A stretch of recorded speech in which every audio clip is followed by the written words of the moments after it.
It was an ordinary Saturday when my phone buzzed with a message from someone I hadn't spoken to in more than a decade. I assumed it would be a casual, "Hey man, how's life?" type of chat. Instead, it was a message that tore my world apart. He said, "Do you remember your wife?" and followed it up with a confession that left me shaking. My wife's former coworker, someone I hadn't thought about in years, told me that he had once had an affair with her and that both of my children might actually be his. I'm still struggling to put these words down. I don't even know if writing about it will help, but I can't keep it bottled up anymore. I'm 40 years old. My wife, Natasha, is the same age. We'd been married for 12 years, with 2 kids, an 11-year-old and an 8-year-old. I thought we were a happy family.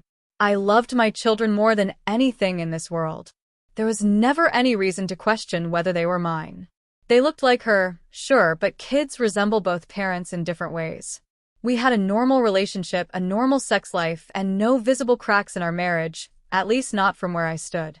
Years ago, when the kids were small, we moved to another city for better job opportunities.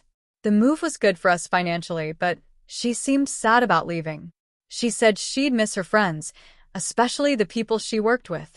One of them was a guy named Cody. I knew him casually. We weren't close, but we got along fine whenever we crossed paths. I never imagined there was anything inappropriate between them. It turns out I was completely wrong. After all this time, Cody reached out to tell me that he and my wife had a secret relationship for about 5 years. He said it ended only because we moved away. At first, I didn't believe him. Why would someone resurface after 11 years to say something so cruel unless it was true? The thought haunted me. I couldn't just accuse my wife based on his word, so I waited. I checked her phone, searched for any sign that she was still in touch with him or anyone else, but found nothing. The affair, if it ever happened, was long over. Still, I couldn't shake the doubt. Eventually, I asked Cody for more details, hoping to find a hole in his story. Unfortunately, everything he said fit perfectly with our old life. Then he told me the part that shattered me completely. He believed my 2 children were his. I stopped replying after that. I didn't know what to think or how to breathe. I just knew I had to find the truth, no matter how much it hurt. I secretly arranged DNA tests for both kids. They thought it was a routine checkup, and afterward I took them for burgers so they wouldn't mention it to their mom. Waiting for those results was the longest week of my life. When I finally opened the report, my world collapsed. Neither child was biologically mine. I sat there staring at the paper, feeling like everything I'd ever loved had been ripped away. I wanted to scream, drink, smash something, anything to make the pain stop. I left the house without saying a word. Natasha kept calling and texting, but I couldn't bring myself to answer. I told her I needed the weekend away and would explain when I got back.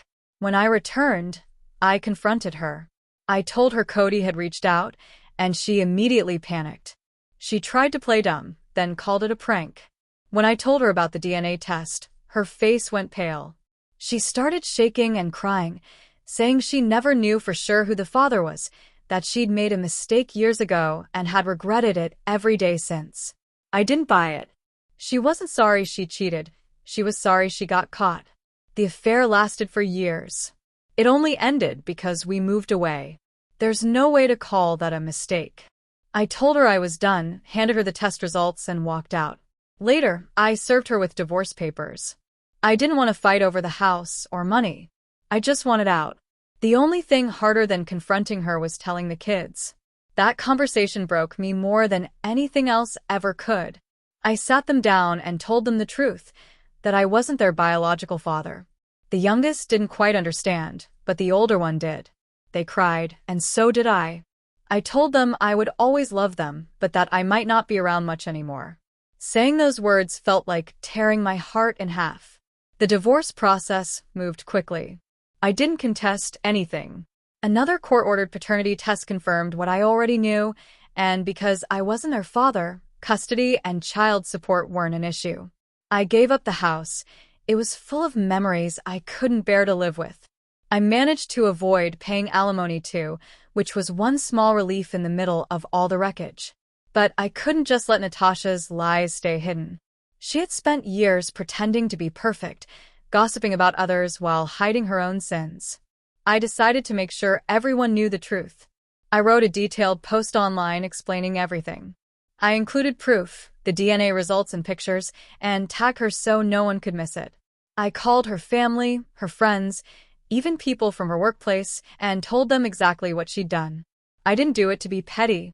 I did it because she destroyed my life and my children's sense of identity, and I wasn't going to protect her reputation anymore. She called me crying, furious, humiliated, but I didn't care. I told her she earned every consequence. Since then, I've seen her and the kids a few times. The boys were happy to see me, which makes it harder. But every time I look at them, I'm reminded of the betrayal, of the years I lived believing a lie. Someday, I'll have to let them go completely and let their real father take over.